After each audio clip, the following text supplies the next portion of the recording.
In the European Enlightenment, you get a study of economics. Adam Smith, Karl Marx, they produce economic theories. Adam Smith had no concept of justice. So he says how to explain economic process, supply and demand determines price. Marx has a concept of justice. Karl Marx says there is exploitation in the labor theory of value. People produce, and then the ruling class takes the surplus value. He has a concept of justice. Adam Smith doesn't have it. Now, Mohammed Bakir al-Sadar, who wrote this book, Our Economics, for Islamic view on economics, gives a critique of Marx and Adam Smith.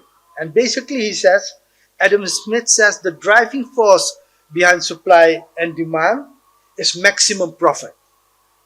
And Mohammed Bakir Adar said, what you call maximum profit, neutral, we call greed. And greed is an ethical value, not an objective thing. Imam Reza looks at economics and says poverty is the key to misery and misfortune.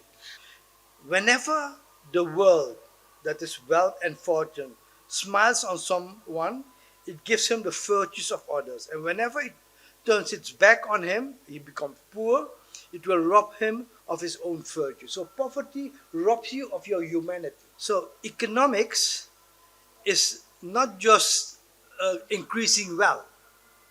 If it's increasing wealth for a small portion of the population, then it doesn't work. It's a wrong economic system. He says, I didn't circulate the wealth among the rich.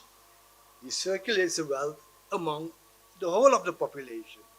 So he has a view of economics that tells you how to run an economic system. You judge an economic system not on how much is produced, but how much it uplifts people from poverty.